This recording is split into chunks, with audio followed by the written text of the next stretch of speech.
Kebutuhan medis seperti obat, vitamin, masker, dan APD diterima Polda Sumsel yang diserahkan gabungan perusahaan farmasi di provinsi ini untuk membantu penanganan COVID-19.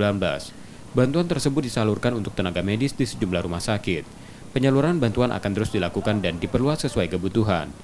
Polisi memastikan tidak ada penimbunan dan kenaikan harga alat medis dan obat terkait COVID-19, melebihi harga eceran tertinggi.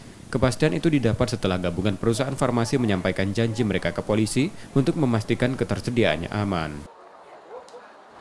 Intinya para teman-teman kita, para pedagang ingin membantu pemerintah dan tidak akan menaikkan harga atau menimbun barang-barang tertentu atau produk tertentu.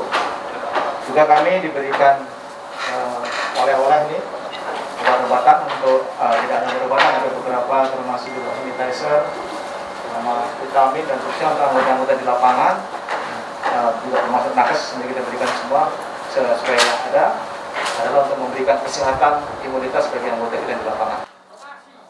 Kebutuhan medis untuk penanganan COVID-19 saat ini dalam pengawasan polisi, terutama ketersediaan dan harga dengan melakukan pengawasan di tempat distribusinya. Reski Oktora, Muklas Diferensial, Kompas TV, Palembang, Sumatera Selatan.